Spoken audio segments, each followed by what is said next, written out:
Bismillahirrahmanirrahim. Allahumma salli ala Sayyidina Muhammad wa ala ali Sayyidina Muhammad. Assalamu alaikum wa rahmatullahi wa barakatuh. My name is Muhammad Farooq Javed. The topic of my presentation is cyber security awareness training.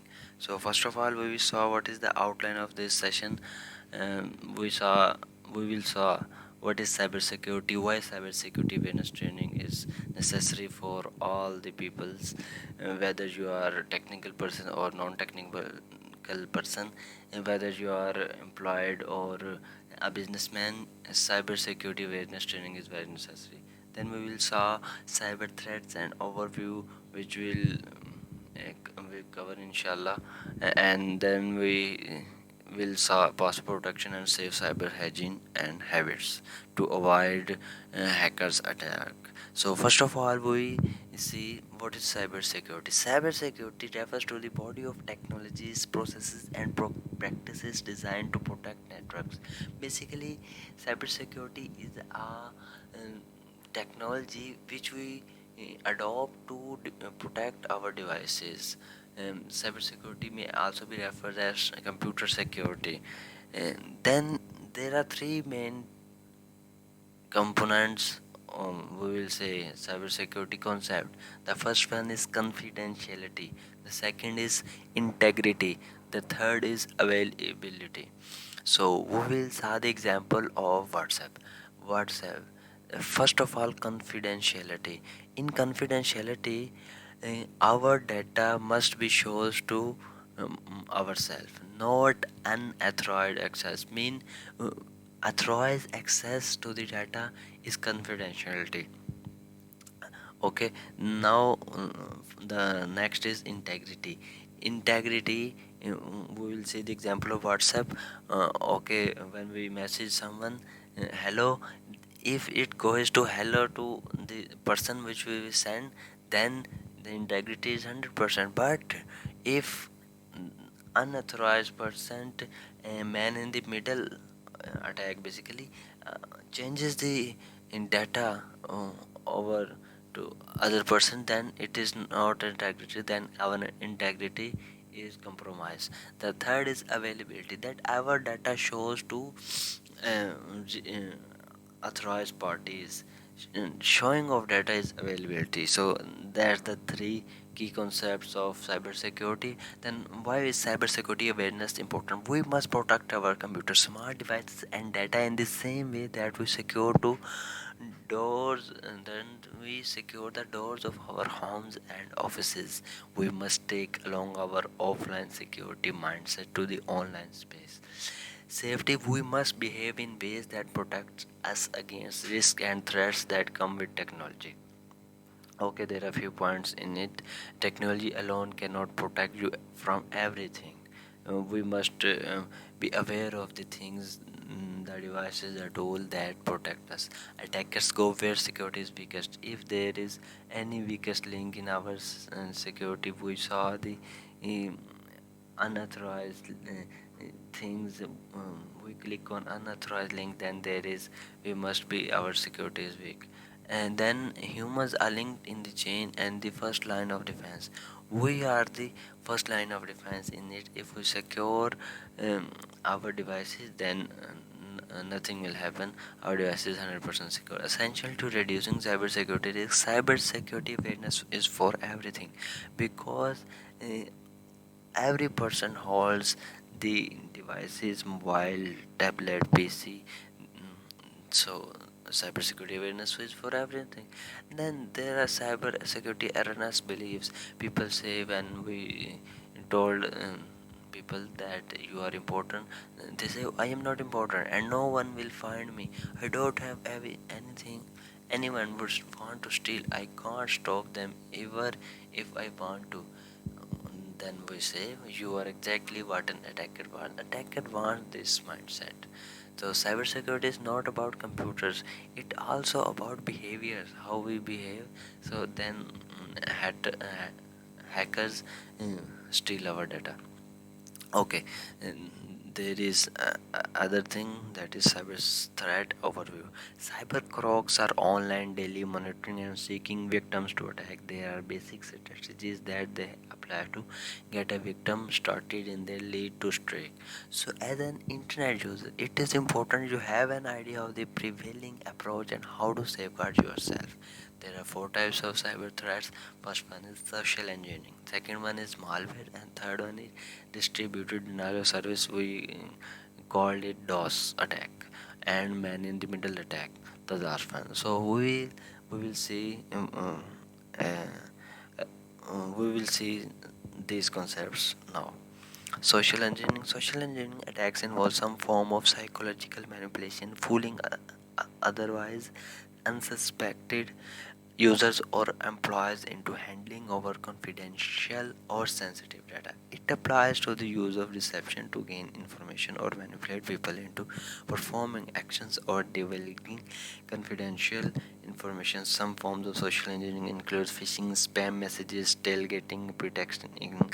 Suppose a person call you and they say, "This is the Farooq, the system administrator. What is your password?" Then you should not respond to that person. Cut the call and not respond to the person. um, that's it. This is social engineering manipulation. Then this is phishing attack. How to identify phishing email? First we saw the domain. Mm, People use service.paypalaustralia.com, unknown at gmail.com. These are fake sender domain. And suspicious subjects.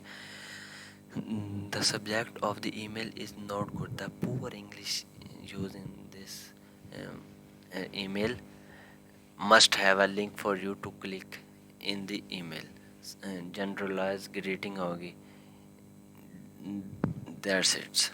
Phishing. How to avoid being a victim. In the event of you receiving an email mimicking, for instance, an email from your bank, you should do the following thing. Point your mouse momentarily to the sender's email address. The real email address from where the email came from will be revealed. Most time you will notice it is not coming from the source being branded in the email. If there is click to a link, must not click the link, and never be in a hurry to respond.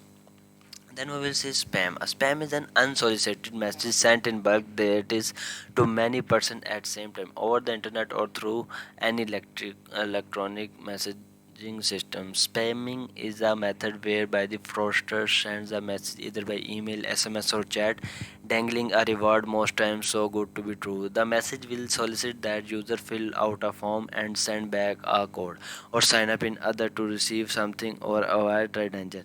Anyone who responds to spam email or message will likely give away information which the cybercriminal user uses for immediate or future attack. There are several forms of messages system like email message, email spam, social media spam. You must have received friend request on Facebook from a profile posing to be a custom officer, or a Twitter getting followed by several relative handles all at the same time. These are example of spam account. Okay, and now there is another time, mobile spam. Mobile SMS messages always send us bulk SMS to random phone numbers. When you get a spam message or call, never respond to any message, as we discussed earlier, from any unknown person claiming to be an offer to you. Contract says that you has been awarded with cars and your lottery has been corrected, and you get a golden chance to win phone plot. These are all fake things.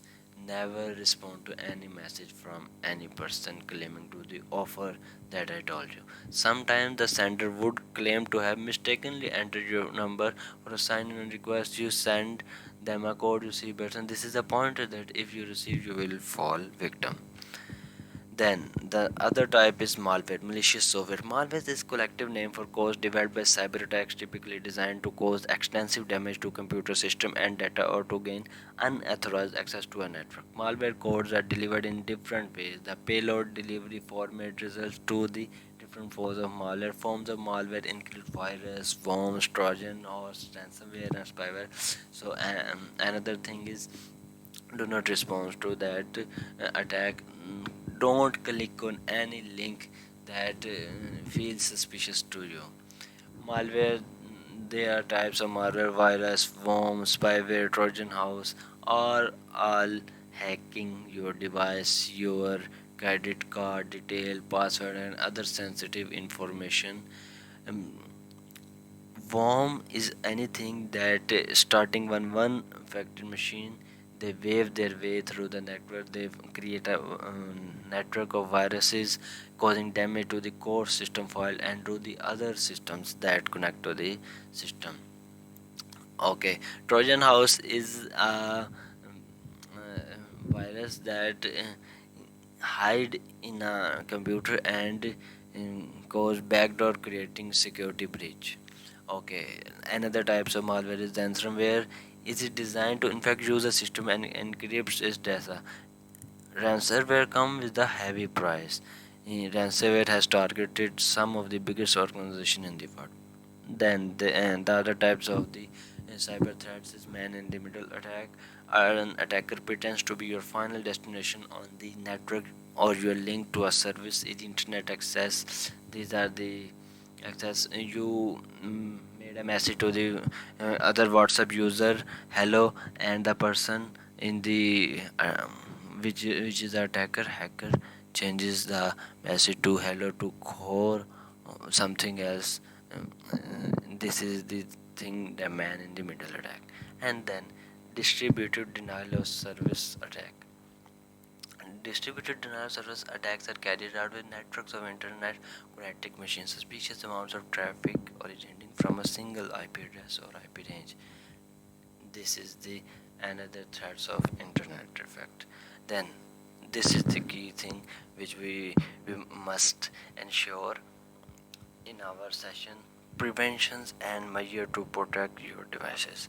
First of all, password protection. Don't make a password that brings your personal information like birthday address, anniversary, pet name, or any easy to guess information. Always enable two-factor authentication. Use password manager to use your password online, and always create strong password. Always use different password for different applications. Make sure you do not reuse password across different accounts. And then there is cyber habits: look, pause, confirm before you click. Always avoid clickbait headlines or promo pop-ups that are too good to be true. Be mindful of the links you click on while surfing the internet. Keep your software and application up to date.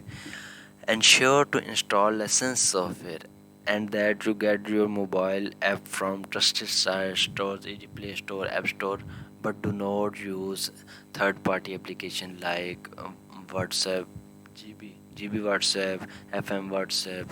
Don't use these types of third-party application. Avoid pirated software; they can expose you to the hackers. So next time you get a prompt for software updates, ensure you install the update of the trusted sites. Use up-to-date antivirus software on your devices. Ensure you install an original license antivirus or internet security software. Then always log out from sites portal. For example, you go to the computer lab of your university, you sign in the computer your LMS. Then always log out from site portal you are using. Done, you are using them. If you must leave any of your account log on, ensure it is on personal device, not on the computer lab of your university. Limit the personal information you share online, and don't use your personal information. No matter how well you may think you know the person you met online, you cannot really be sure of who they are and how dangerous they can be. Keep your online account privacy setting enabled and regularly updating. With your privacy setting properly configured, you can limit who can have access to your shared information. Regularly cleanse your browser cache and cookies. Cached data on your system device help for faster browsing experience, but it can also be an avenue for housing malware on your system. Do not use public Wi-Fi, for example, Cafute Wi-Fi. Always use your private Wi-Fi like Jazz, WhatsApp, Jazz, Zong network, for example. So these are the links where I prepared this whole session. You must share with the colleagues, friends in this session, and you may click on the links. These are the original links. You can click on these resources. So thank you very much. If you have any question, comment down in the comment section.